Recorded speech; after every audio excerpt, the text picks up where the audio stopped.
portion is brought to you by kmmedia.pro. Please visit kmmedia.pro for more information. Now stay right where you are as we present Welcome to Positive Talk Radio, evolving ideas, one conversation at a time. Great guests, dynamic stories and interviews, plus new thoughts on a wide range of topics and concepts. I hope that you'll hang with me, Kevin McDonald, my friends, and of course, you. As together we work to understand why we are all here and what we can do to make our world a better place for all of us. To be happy, be kind, and live in peace together. Yep, that's Positive Talk Radio.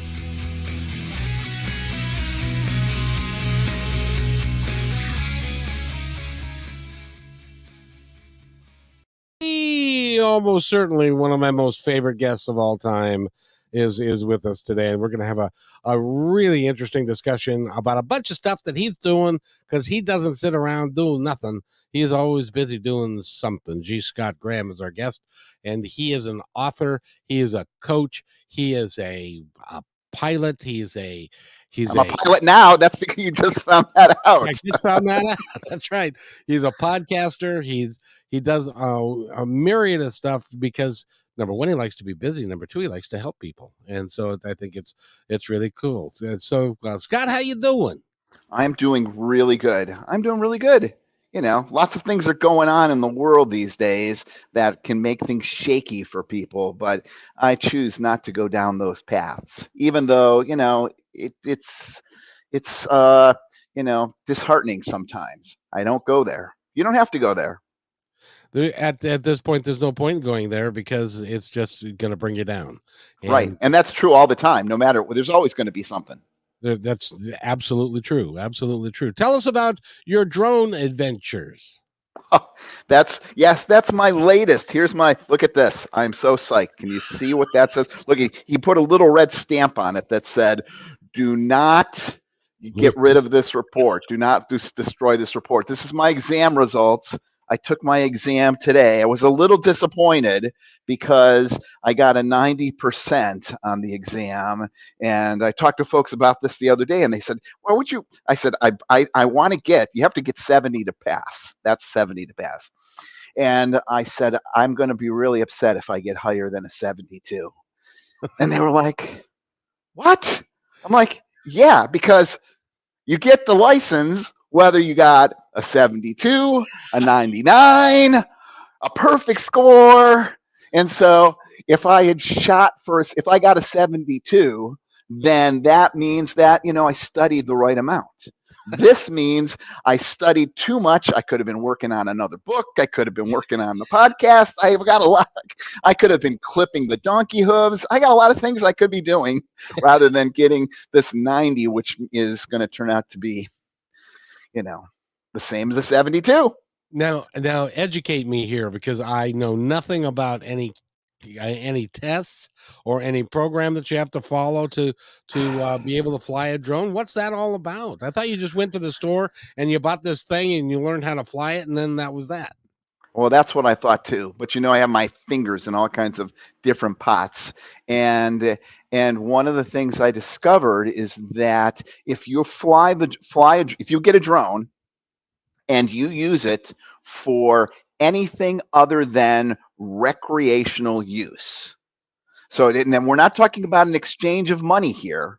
We're talking about anything. If you shoot your brother-in-law's wedding as a gift to them, or you do something for your church and you use that drone for anything other than recreational use, you need to be licensed. And if you're not licensed, you can get in trouble.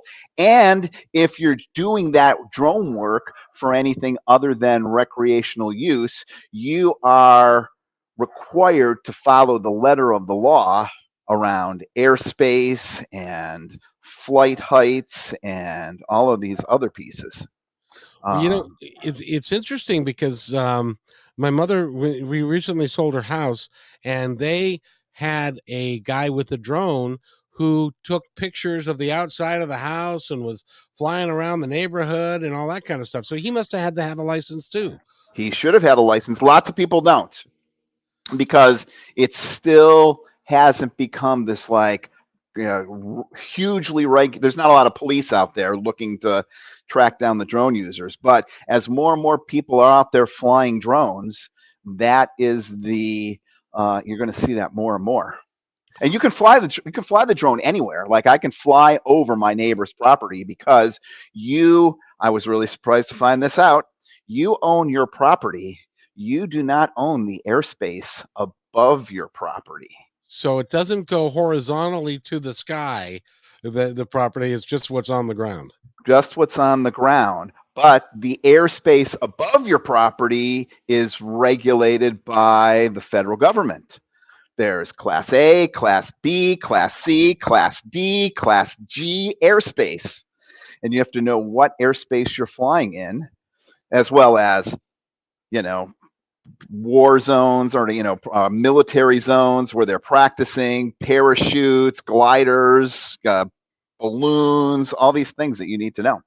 Well, and this is a public service announcement, by the way, because I heard this the other day, that there are people actually that will go to where a forest fire is, and they will want to take pictures of the forest fire, but when there's a drone in the air, the folks that are flying the airplanes to put out the fire can't do it. Right. So you can get into big trouble if you're taking your drone and they find you, and now they've got they've got all this technology that they can find out where you are, even if you're not with your drone. Right. As of September 23rd, all drones that are manufactured have to be broadcasting a remote ID that you can pick up on any cell phone. And that remote ID has information about the drone, information about where you're located if you're not flying with the drone, and if you do something wrong, people can figure out who you are and what you're doing. Right. So you best be careful, because you can get into big trouble. Now, do they also talk about flying your drone outside somebody's bedroom window and that kind of thing? Yes. No, actually, it was not so focused on any privacy issues. It's focused on the airspace. And the issue with drones is actually, I didn't even think about this, is actually not about taking pictures in somebody's private, boudoir. The issue is something goes wrong with the drone. It falls out of the sky, and by the time it comes down and it hits a small baby that you're carrying in your arms, it's a missile. And so now they're categorizing drones, and you cannot fly over people if you've got a certain type of drone. Only if you're transitioning. And if you do fly over people, you need to get their signed release to fly over them. Not because of privacy, because that drone could seriously injure somebody if it falls out of the sky.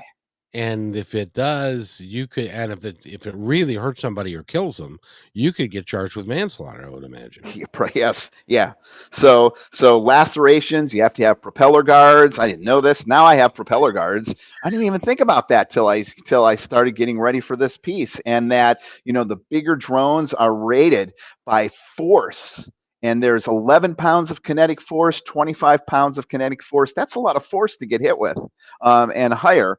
And that's not counting how far it falls. So if somebody's like filming at a wedding, all those guests need to sign a release that say, I understand there's a drone and I could get injured and blah, blah, blah, blah, blah. And I promise not to sue you. Promise not to sue you.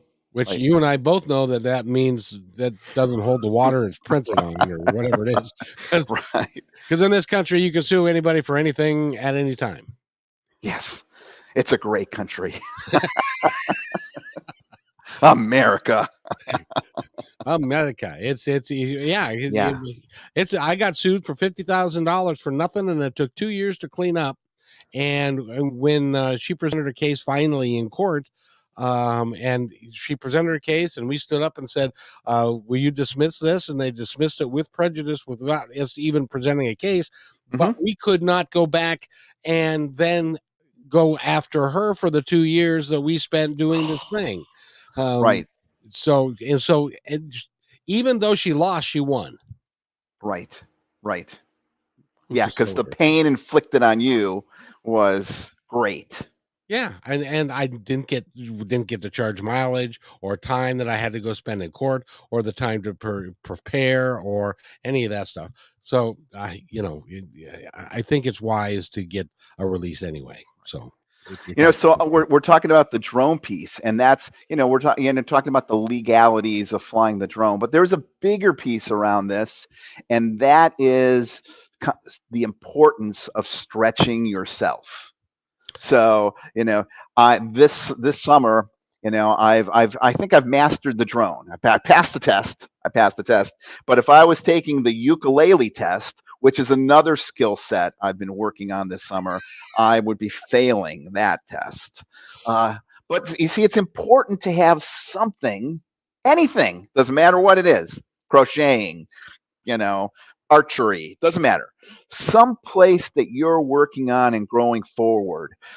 And I noticed I didn't say going forward, I said growing forward. That's the key piece, because if you're stretching yourself and challenging yourself, that's going to increase your emotional intelligence. You're going to have more compassion for other people when they're struggling because you're struggling in another area.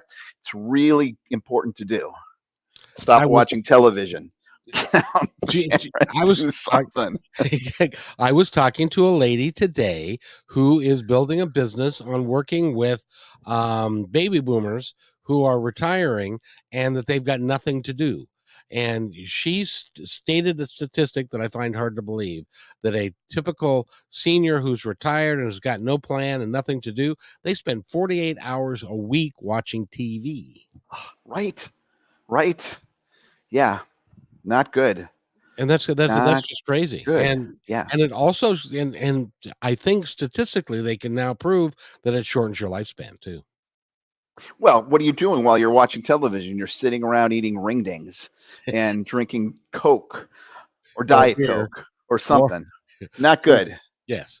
You're Right. the, Not so good. Yeah. Since I did, had I done the Tough Mudder the last time that I think I did a Tough yes. Mudder, right? And Yes. did I do the presidential traverse? Yes. Okay. You All had right. Yeah. just done that, but talk about that because the Tough Mudder for one I thought was very interesting because the folks that put that on, according to what you were saying, and tell me if I'm wrong, um, that they, even though you're racing, you're helping each other and you're helping each Yes. other over the obstacles, and it becomes a kind of a community event to help people. It is because the focus is not this competitive piece of somebody succeeding. The focus is there to help somebody else. So when somebody else is struggling, you put a hand out to help them, and you're going to get through this. We're going to get through this, and you're trying to keep each other safe too. You don't want to do anything silly, like drown or anything like that. That would be bad. But yeah, because there's a number of water elements that you have to go through that are certainly challenging.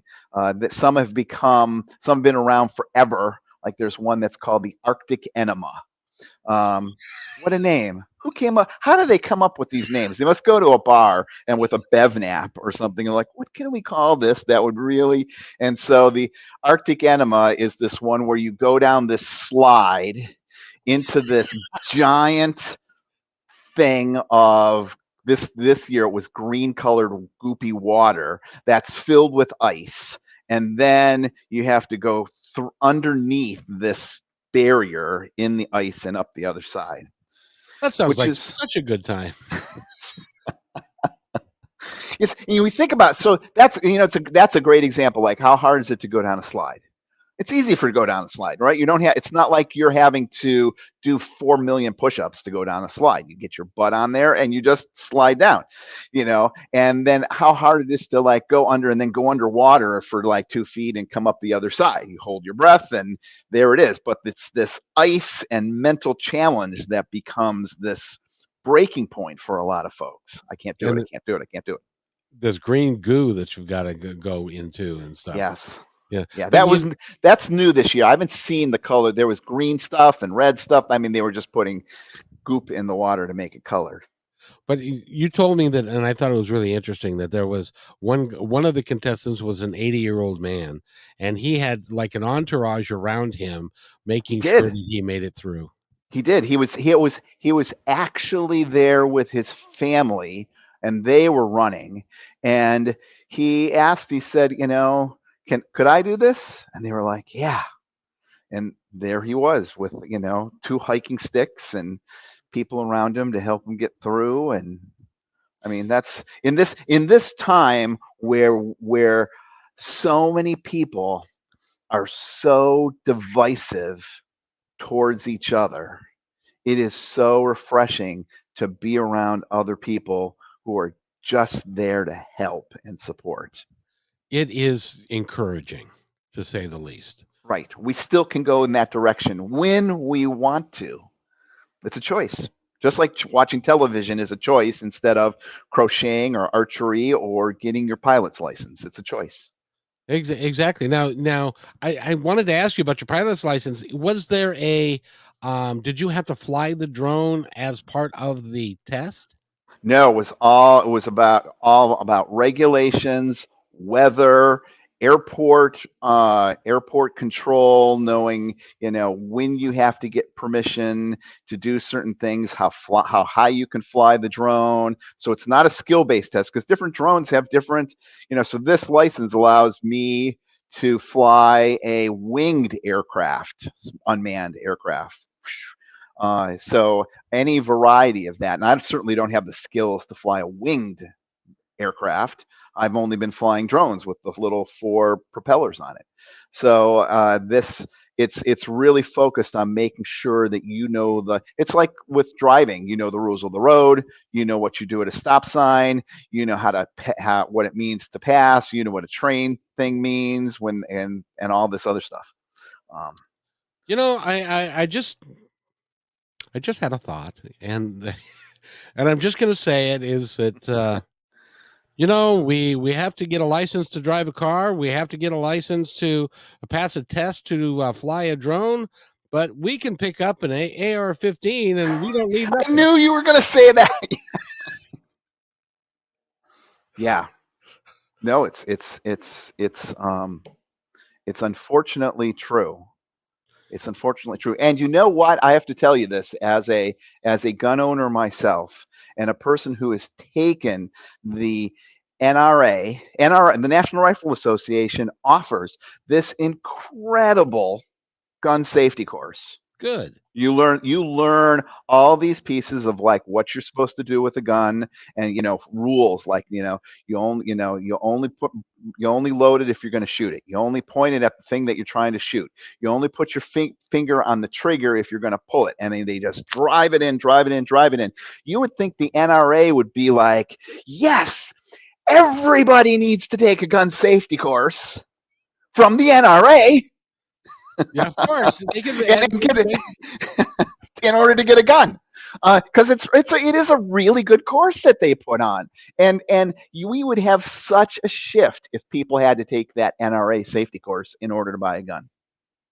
That's just my opinion as a person who took the course. Well, and I didn't know they had such a course because I've never owned a gun, never will own a gun. It's not, I don't need to. I'm not out in the woods. I'm in Seattle. We don't have anything that's going to kill you necessarily. I live in an old folks community, so I don't need to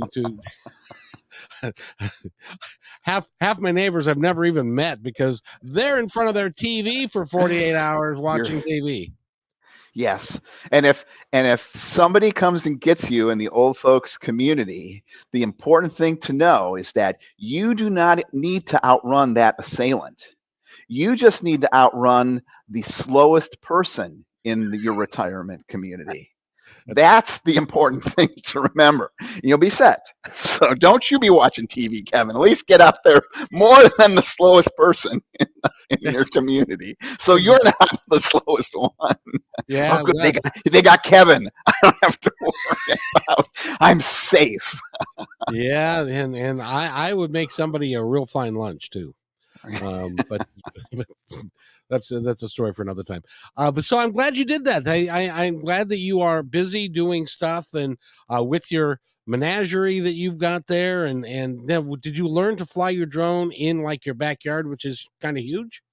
It is, and actually, that's one of the things that I discovered when I was like, you know what, I better learn how to do this after. And it was really, I crashed my drone a couple times and had to get it repaired. But I got the drone because I have this animal rescue, and I want to take pictures of the animals and videos, and people can come camping here and sleep with the animals. And and I mean, you're not sleeping with the animals. Although, if you don't zip up your tent, some of the donkeys will try to come in to your tent. But so maybe you're sleeping with the animals. I don't know. But I wanted to take some videos of these pieces so folks could see what it was like. And so I was like, I need to get a drone to be able to do that. And I did, and that's the primary use so far. That and probably some stuff on the fire department. So how many campsites do you have on your property? Let's see. I've got 1, 2, 3, 4. I have 4 like kind of, I don't know if you call 200 feet remote, but there's it ranges from 200 feet that you'd have to walk up to about 4/10 of a mile to get to some of these campsites. And they all have like tent decks that people can stay at, and those really are in the woods away from the animals, because I have 107 acres here with the rescue. And then there's a group site that people can put like 6 tents up at once. That's right in the center of the action. So the animals are free roaming around there. You got to make sure you put your food away or it's all over the place. And we have one RV site with hookups. And then last year, some volunteers built a greenhouse with scrap windows. And that is rented out as like a glamping. That's turned out to be one of the most popular pieces. I would not stay in a green. Maybe if I was in Seattle like you, I would stay in a greenhouse. But here in Vermont, when it's 90 degrees and sunny in the summer, that greenhouse is like an oven. It really would be. So you've got to, and this is in Vermont. This is in Vermont. If somebody wants, rescue. If somebody wants to come and stay there and camp with the animals, how do they do that? So there's a service called Hip Camp. Have you heard of Hip Camp? I haven't. Hip Camp is like Airbnb for camping.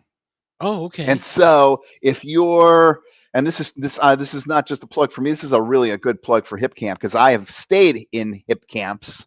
I don't know where, maybe it's like a hippie camp. I don't know where they came up with the name, but I've stayed in the hip camps and traveling. And so if you're, there's lots of parks that are built up all over the place that you can't, state parks, campgrounds, they're all filled because everybody has a camper. But hip camp is still a place where you can go and find places that you can camp. And usually they're like 1 or 2 spots, maybe 3 spots in the back of somebody's house. Some places are in the city. You can park and camp in somebody's backyard in the city. It's quite interesting. That would be interesting. I'll have to look that up. That's called Hip Camp, HIP? Yes, HIPCAMP. Oh, very good. I'll have to look at that. Not that I'm going to stay in one, by the way, but by the way, do you have facilities for these people? I mean, bathrooms and stuff?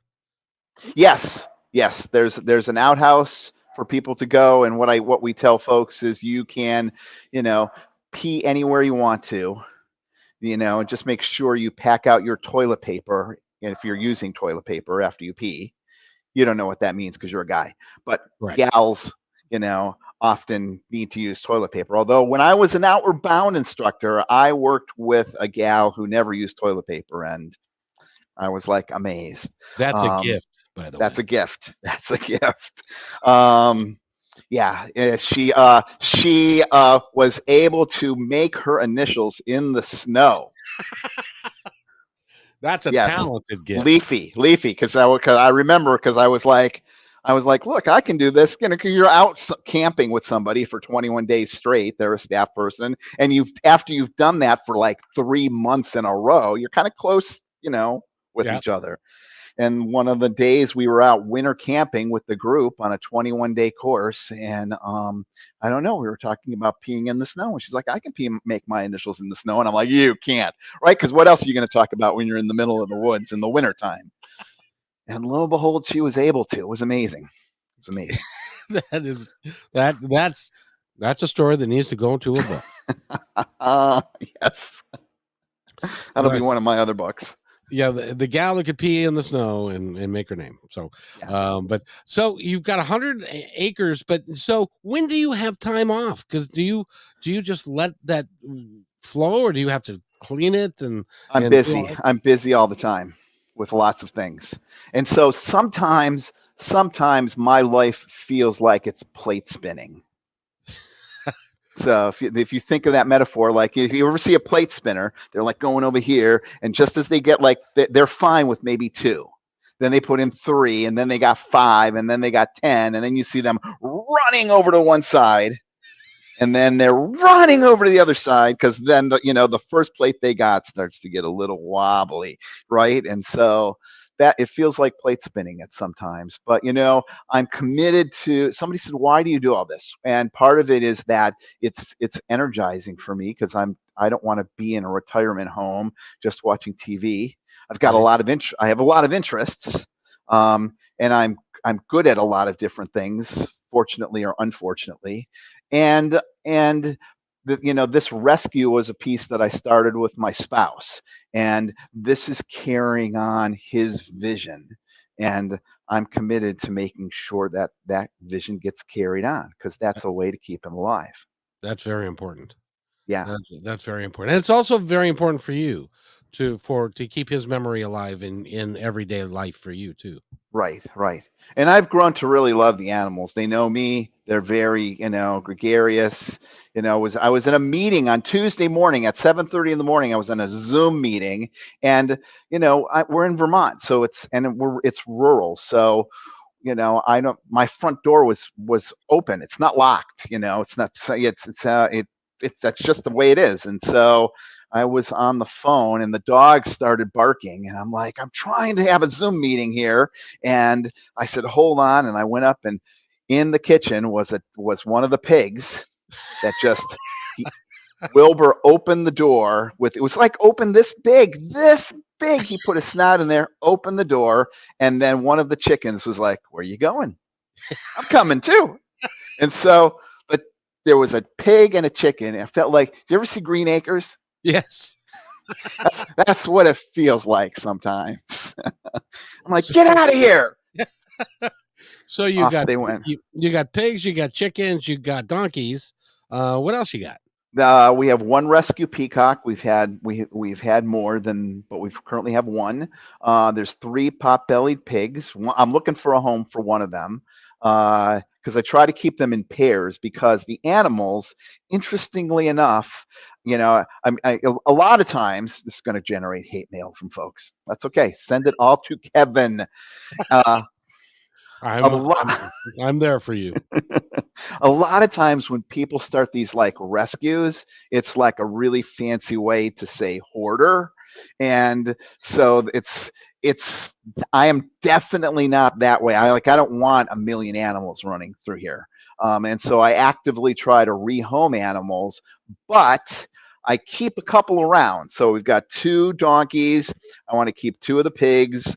That's why I'm working to rehome the 3rd.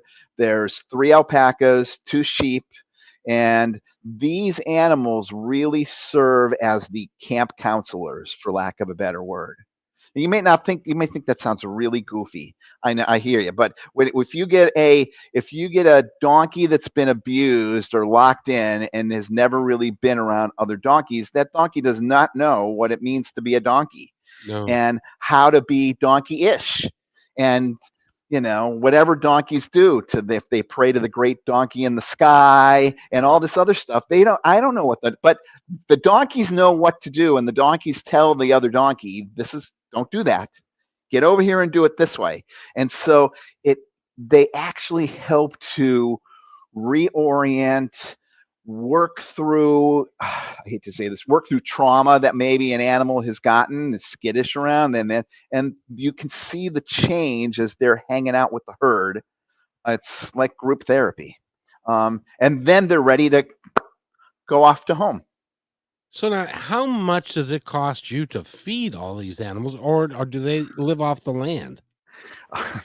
This summer they're living off the land. I'm like, they would rather eat the corn, and I'm like, why is the grass growing up so high? And because they've manipulated me so well this summer that every time I come out, they're like, hey, give us some food. And so I'm like, all right, I'm done giving you guys corn because the grass is getting really high in some parts, and they eat, not all grass is created equal. Right? It's just like not all steak is created equal. There's some good parts of the steak, and there's some stat parts that you're like, and so they know this, and they're like eating all the good stuff and not eating the other stuff because they're like, and then they're like, hey, we're starving. Give us some corn. Give us some other food. And so I'm trying to get them to go eat this other stuff. In the wintertime, I get this ginormous bale of hay, those giant round bales. Right. And that lasts about 5 weeks, 3 to 5 weeks, depending on how cold it is. And I go through probably 10 to 11 of those a winter with those guys. And so, yeah, it's expensive. And so, but we're not for profit. And I've got some people that have donated, to help with the money of the food. It doesn't pay for a caretaker. Somebody keeps saying to me, like, you need to hire someone. And I'm like, I'm grateful that I have money for food and for vet bills and for medicine and for, because the alpacas, for example, they're not a domesticated animal.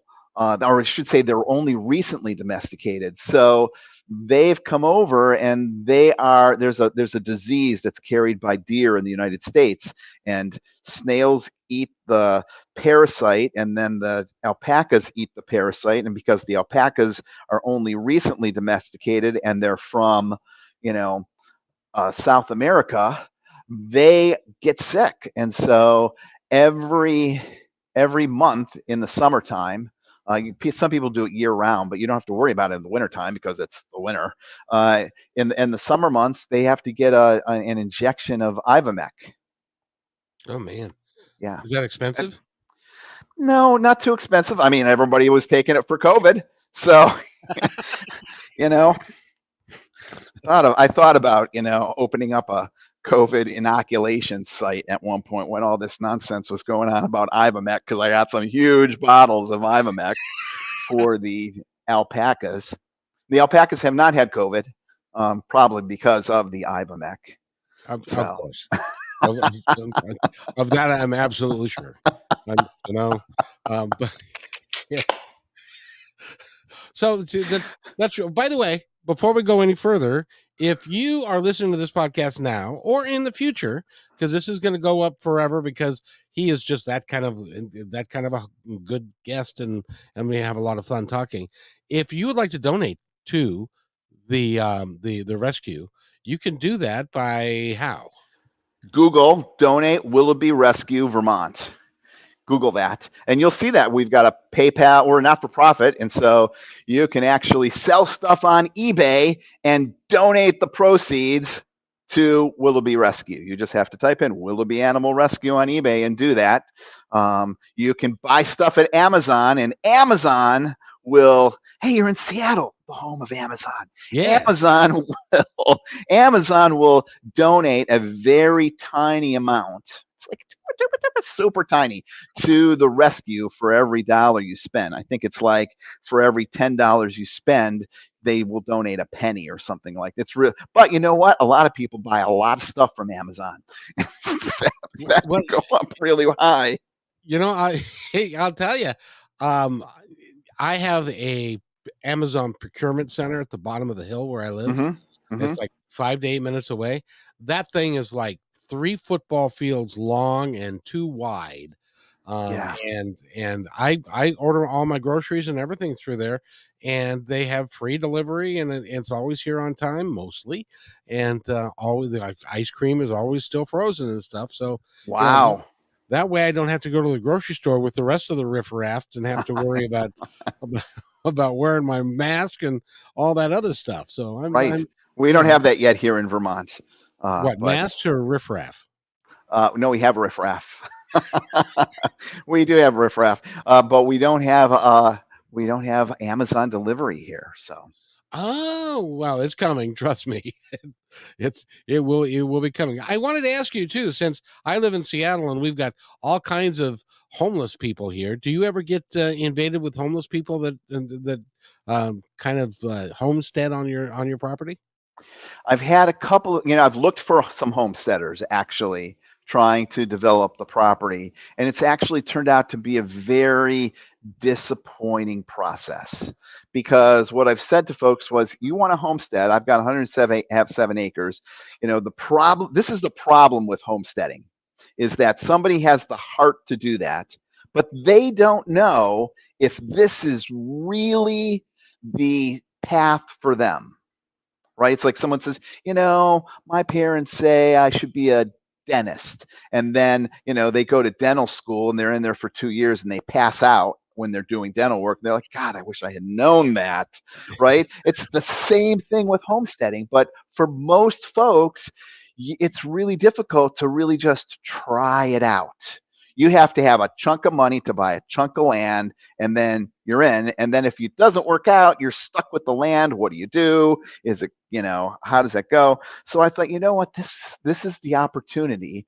I will, let somebody come here for 4 years rent free. That's it.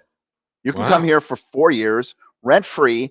I'm not making any obligation after that 4 years. If you come here for 3 months and you're like, I can't stand it, and you're gone, no hard feelings. After 4 years, maybe I'll bring somebody else to try it out for, rent free for a period of time. Take what you have that's not screwed down. You can take it with you. If you dug a well, you can't take that with you. That's got to stay there. But that's your opportunity. And I put that out there, and I've had people that were like, well, why don't you just give me the land forever for free? I'm like, really? Really? I had somebody that said, why would I develop? I came up with the whole little math equation. They says, why would I stop living in my apartment and come live out there for 4 years if I'm not going to be able to live out there for the rest of my life? And I said, well, let's just think about this. You're paying $1,000 a month for your apartment, hypothetically speaking.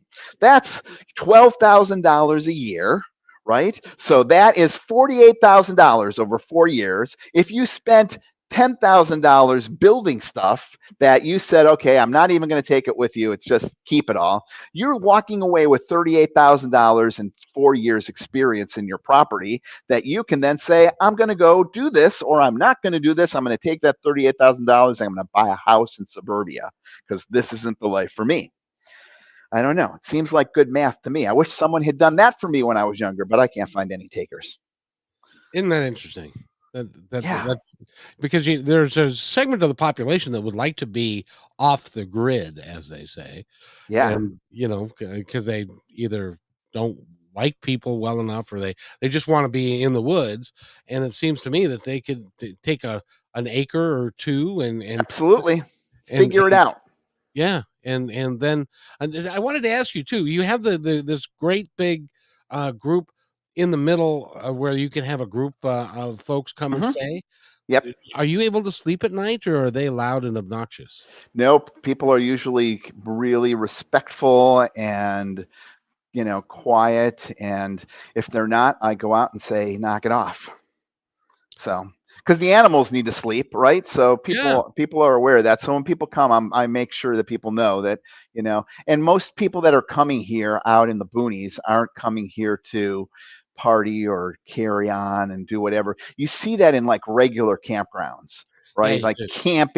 camping in regular campgrounds has become kind of riffraffy, right? neon lights, neon sparkling, and I mean, just like goes on and on. People have their like, connecting devices that connect to satellites and stereos, and it's just like a big party. But someone comes here, especially if they choose to go for one of the more remote hikes in the woods. People are hoping to try to get away. I never Right. understood why somebody would spend $150,000 on a motorhome and drive it down the road and take it to a campground and then stick up your satellite TV so that you can watch TV. It's like you're just at home. You just spend 2 hours or 8 hours to get there. I've never understood that. If you're going to go camping, go camping. Go into the woods. Go do some stuff. You know what it is? It's the piece we talked about on another podcast. Hey, Ken just said hello, Scott. Someone just popped in. Hi, Ken. And it's the same thing that I talked about in the other podcast, where people are kind of grasping for things or trying to hold on to things, and there's this kind of lack of acceptance of here's where I'm at. So they get the small pop-up camper, and then they're like, oh, I should get the bigger pop-up camper. And then it moves to this, and then they're like, it's just, you know what? A 55-inch screen is great. And you buy that 55-inch screen, and then you're like, oh, I really need a 65-inch screne. Yes, indeed. And on it, and that is what we're sold from when we're young. We talked about that in the last podcast, right? There was a time in America where everybody dressed brown and gray. And that was not a piece. Everybody dressed brown and gray. That was, and there was this piece of psychology where one of the Sigmund Freud's cousins or brothers, I'm doing it really poorly, came in and was like, you know what? We need to focus on people's individuality. And they started pushing this piece of like, dress to express yourself. When you think about it, how many shoes do you need? Really? Maybe 3, right? Not one for every color of the rainbow for everything that you're wearing. You are speaking to the choir, sir, because I've got 2 pairs of shoes and I haven't worn one in 3 months. So I have one, and I bought a new pair of shoes. My sister was yelling at me because I bought a new pair of shoes. She said, it's about damn time, and it's still in the box in the closet, and I haven't even put them on yet. So, because I haven't worn out the other ones yet. You can only wear one pair at a time. Right. I've been wearing Crocs all summer long, and I've got 2 pairs, and it's one of the pairs is my backup pair for when this other one goes that I can put it on, but I haven't put it on yet. So look at that. Ken Williams is in the chat. Hi, Ken. Do you have a question, Ken, or are you just listening in? I was just checking to see if there was a. Oh, come on, Ken, ask a question. He's like thinking, how are things in Texas, Ken? Ken, I know, is a friend of mine. We went to college together, Ken you and still I. know somebody that you went to college with? Yeah, and actually, That's do I have cool. a picture here? I'm going to show you guys so that you can see this. I might not have the picture here. This is in this book, Androphile Pride. And see, I'm going to out Ken if I can find this thing here. Because when I wrote this book, I was like, oh, I'm being so critical of the gay community. Oh, look at this. And I was like, I have to prove to people that I'm not just this like crazy person. I don't know if you can see this. Oh, look at that. That person in this, see this person right here? That is me. Whoops. Which way? I can't see it on the camera. That's me. I'm this first person here. And the person in the middle is Ken. And the person at the far other side with the beard is Barry. So that's how long we knew. We were at the Florida State Fair in, geez Louise, 1982, 83. It was crazy. I mean, people were catcalling. I mean, they were really obnoxious, but that's why we're all in ties, because we wanted to be like very professional. Here we are. This is the image we wanted to kind of present. We've been in COVID so long that the gentleman with the beard, I said, why is he wearing a mask? Yeah. Are people still in Seattle wearing masks? I am, because there are actually fewer and fewer and fewer of them. That is really fun. It's happening here in Vermont too, and I just don't get it. I just don't get it because it's, it is still out there, and I just am. And I said to someone the other day, I said, I was on another podcast, and I said, I choose to not get COVID. And someone took offense and was like, well, I didn't choose to get COVID. I'm like, yes, you did. If you're not wearing a mask, if you're going to a party hanging out with people who are, coughing and wheezing, you're making a choice. And that's a choice to get COVID. It's like, there's no difference between that. And if I have another friend that I went to college with, his partner got a lung replacement. Oh no! I'm like, talk about tough things. That's a surgery. His partner cannot get a cold, for Christ's sake, let alone COVID. I mean, there's no way they're going to get COVID.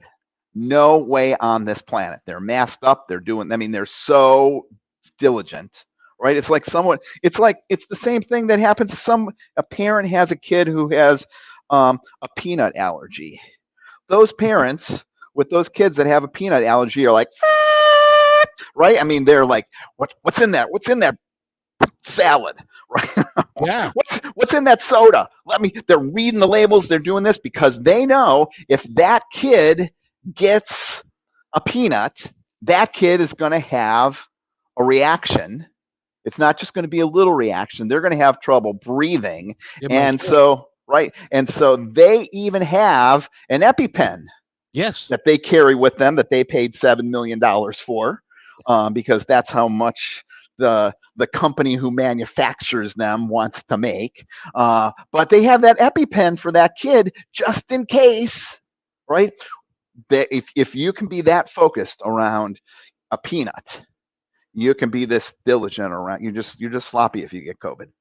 Sorry, well, I hope it's not offending people. But right, Kevin, if it is. No, absolutely. Well, have you ever been on an airplane and the stewardess will come on and say, today, I'm sorry, we're not going to be able to serve peanuts because there is somebody that's allergic to peanuts on the plane.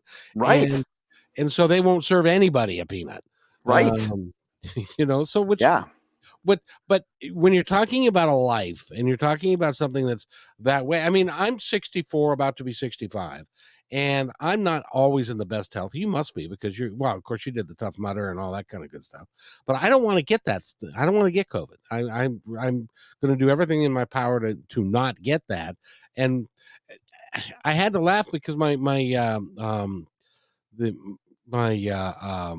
consultant just graduated from business school. And so they had a graduating ceremony, right? And they had all these people, and they were in, the itty bitty seats that they give you for when they're packing, like for banquets and stuff, and they're packing people together. Mm-hmm. They were zip tied together next to each other, and then all these people were shoulder to shoulder, and nobody was wearing a mask. I think that's crazy. Yeah, it's risky. It is so risky, right? And especially when it's so easy. It's so easy because, all you have to do is prevent that transmission by, you don't even have to get vaccinated. I don't care whether you believe it or not. Just put on a mask. That's what's going to prevent it. That's the vaccine might not make it as bad or might help, but it's not going to make you immune. You got to wear a mask. You got to wear a mask. Just like if you don't want to get HIV, wear a condom. You don't want to get, syphilis, wear a condom. It's very simple, straightforward. It really is, and you can take care of yourself. And it would be better if we all took care of ourselves rather than risking it and ending up, because every person that ended up in a hospital ended up in a ventilator, and most of them died. Said to themselves at one point, "How fucking stupid am I?" Yeah. No. Absolutely. Absolutely. So I think it's really important that people that we take care of ourselves, and because nobody else is going to, at the end of the day, nobody else is going to do it for us. So. Yeah, absolutely. I was going to go away this weekend camping, and it's at a gay campground in Vermont, and they're having an event this weekend. It's some sort of it's like a toga party and something else. Yeah. So it's an event. So just picture toga party, Animal House, right? That type of, and I'm like, I can't go. I can't go because I can't. I called them up. I said, I'm really sorry. I can't go because I'm just too freaked out that people are going to come from all over the place to come to this, not just to go camping, but because it's like this toga party or whatever that they're putting on. That I don't want to get monkeypox. I don't want to get exposed until at least I get a vaccine, right? Which I don't know. We'll get for Easter next year. The way they're dragging their feet. Yeah, and now that's is a growing thing now. That's kind of going to be a big deal. Yeah, and I mean tomorrow's Friday. Yeah, it's my day to call all the people that need to get called, and so every Friday I call the Department of Health, and I'm like, hey, is it COVID? I mean, do you have the monkeypox vaccine yet? I mean, they're going to figure out now that it's me if they see this podcast. But every Friday I'm like, what's going on? How come it's not here yet? And I hear that is a particularly nasty thing with welts and all sorts of yeah. Yes, and you can spread that. You can spread it when you don't know you have it. That's really nice, right? You can spread it when you don't know you have it. Surprise! And it can get spread by touching. So, and it can get spread to animals. And it can get spread through linens. So if somebody has monkeypox and sleeps in your bed and they've got some sores and they're contagious, and then they get out and go home, and then you get in your bed and get it, you can get monkeypox. Really? This is from the CDC. You not want to be around any human being ever again. Come to Vermont. Yeah, so as I was thinking about it, I'm like, I can't go because I'm going to go there, and then I'm going to be paranoid. I'm going to be like avoiding folks, and people are going to think like I have mental health issues because they'll be like, stay away. Well, you're not going to have a good time if no. I don't know if we are ever really going to get over this in any of this stuff, because it seems like it's coming one after the other. It does feel that way. It does feel that way. It's hard. It's hard to figure out exactly how much is being hyped up by the media and how much is really accurate, right? It would be nice if there wasn't if they weren't using such flowery adjectives and adverbs in all the headlines that are, that come out, and it was, just said this thing happened, but there always has to be a little bit of a oomph to it, and that really gets people wrapped up with, that it's this grasping thing that we talked about at the last podcast, grasping or pushing away, right? I don't want to get it. Creates fear and anxiety, or it creates attachment, and those are the things that ultimately make us really unhappy. Well, and that's they go for the clicks, they go for the sensational titles, so that people will read it and pick up the newspaper and all of that. So it's not even about the content as much anymore. It's about how you can sell the article with the title. Right. Yeah, absolutely. Because it doesn't matter if you read the entire article. If they want you to just click on it, and once you click on it, then you're good. It's the same mentality of these sites that say things. This is exactly what it is. You viewers probably see this and know this. They show a picture of somebody that you saw on television like 20 years ago, and it's like, you should see this person today. And then you go, and it's one site with one picture, and then to see the next one, you have to click and wait for the next page to load and read that. And there's all these advertisements, and if you click on, and there's like 16 different next buttons. Right? And if you click on the wrong next button, suddenly you're seeing an ad to buy a car instead of thing, because it's just they're there to And what's really irritating is that button keeps moving, because you go to click on it and it drops down and another button takes its place, and then you end up someplace you don't want to be. Yes. Yeah. It drives you crazy. And I had one just the other day, because they were talking about movie scenes that never were meant to be in the movie that were in the movie, and they showed the Shawshank Redemption, and which is a movie I really liked, and I wanted to find out what was not supposed to be in there that was in there. They never showed it. It was a lost trailer and they showed a bunch of other stuff, but they never showed that. And right. So when that happens, here's your tip. When next time you see that happen, when they're like, Shawshank Redemption, see the stars today, right? Or Shawshank Redemption airs in the movie you missed. Don't click on that. No. Go up to Google and type in Shawshank Redemption's airs in the movie I missed. Go. And that bypasses all of that bullshit that you have to surf through to get that. It really is something. It really is amazing, and it's awesome. So we wasted our whole. No, we have not wasted our time. We've had a very time. What time is it? Oh wow, is Kent still here? No, I don't even know.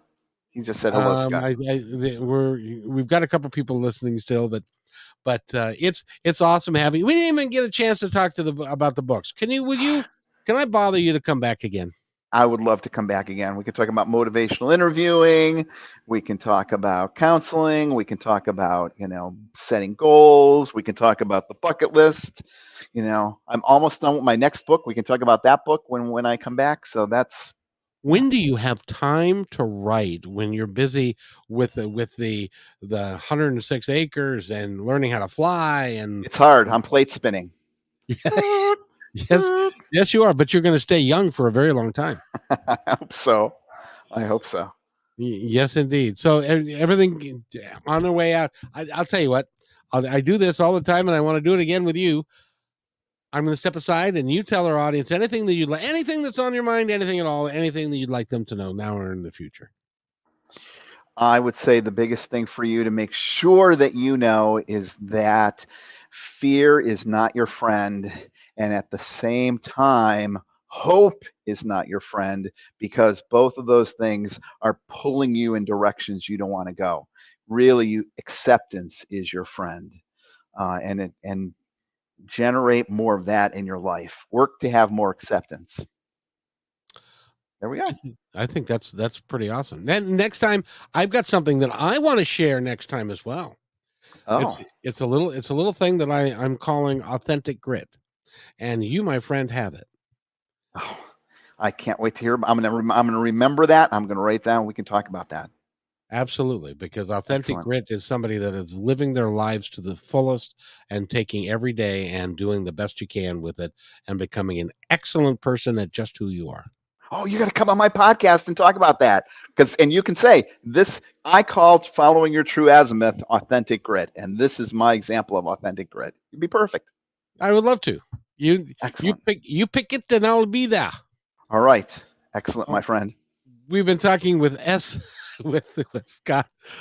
Scott Fitzgerald. with G. Scott Graham, and go to gscottgraham.com, and he's got 16 books. He's doing this podcast. He's doing a ton of stuff. He's a life coach. Give him money so that he can feed the animals and be very. It's just amazing to me, everything that you got going. It's just you are my hero.